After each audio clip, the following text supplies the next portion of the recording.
The young Canadian, who could not have been more than 15, had hesitated too long.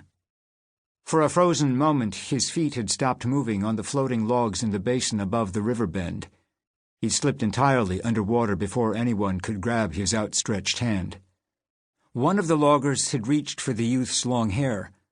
The older man's fingers groped around in the frigid water, which was thick, almost soupy, with sloughed-off slabs of bark. Then 2 logs collided hard on the would-be rescuer's arm, breaking his wrist. The carpet of moving logs had completely closed over the young Canadian, who never surfaced. Not even a hand or one of his boots broke out of the brown water. Out on a log jam, once the key log was pried loose, the river drivers had to move quickly and continually. If they paused for even a second or two, they would be pitched into the torrent. In a river drive, death among moving logs could occur from a crushing injury before you had a chance to drown, but drowning was more common.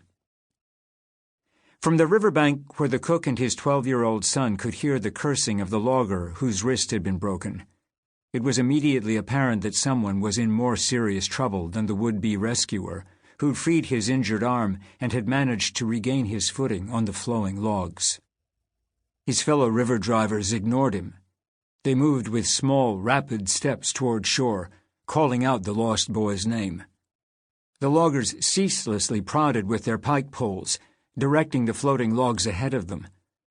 The rivermen were, for the most part, picking the safest way ashore.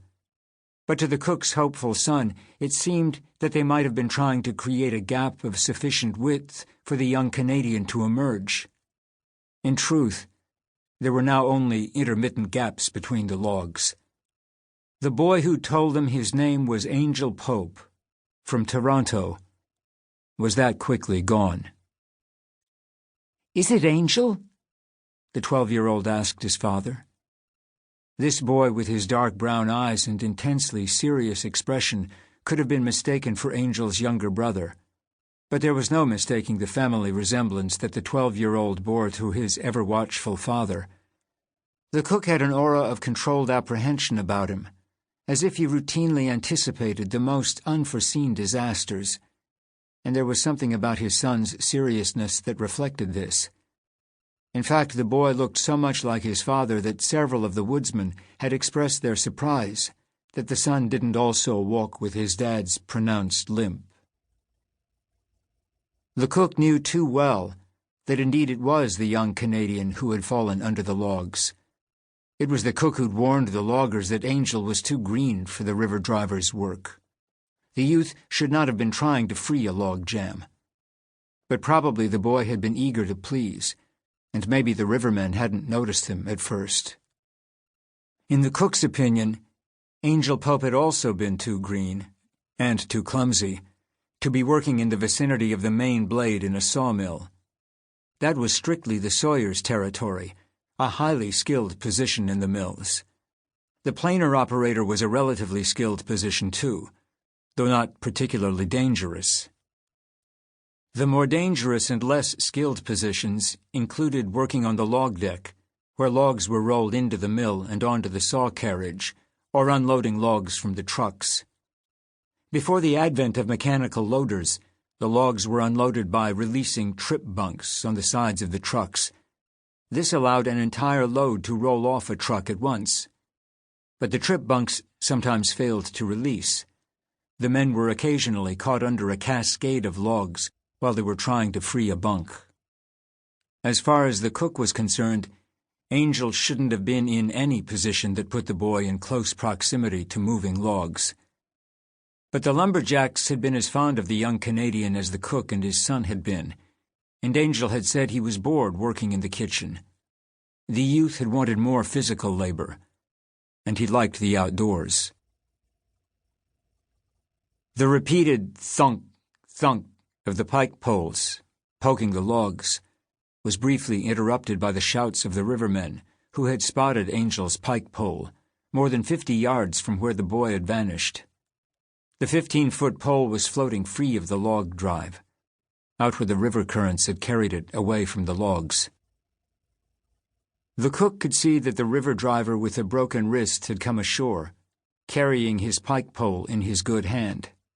First by the familiarity of his cursing, and only secondarily by the logger's matted hair and tangled beard, did the cook realize that the injured man was Ketchum, no neophyte to the treachery of a log drive.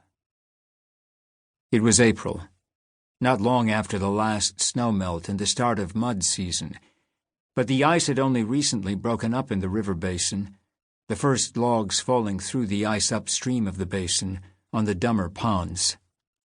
The river was ice-cold and swollen, and many of the lumberjacks had heavy beards and long hair, which would afford them some scant protection from the black flies in mid-May.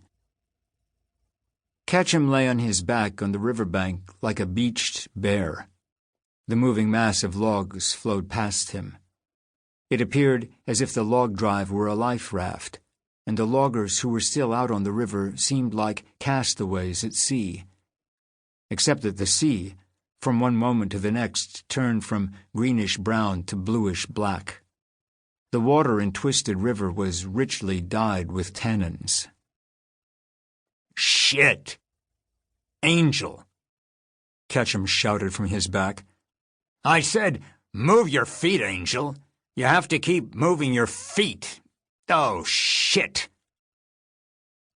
The vast expanse of logs had been no life raft for Angel, who'd surely drowned or been crushed to death in the basin above the river bend, although the lumberjacks, Ketchum among them, would follow the log drive at least to where Twisted River poured into the Pontook Reservoir at Dead Woman Dam. The Pontook Dam on the Androscoggin River had created the reservoir. Once the logs were let loose in the Androscoggin, they would next encounter the sorting gaps outside Milan. In Berlin, the Androscoggin dropped 200 feet in 3 miles. 2 paper mills appeared to divide the river at the sorting gaps in Berlin. It was not inconceivable to imagine that young Angel Pope, from Toronto, was on his way there.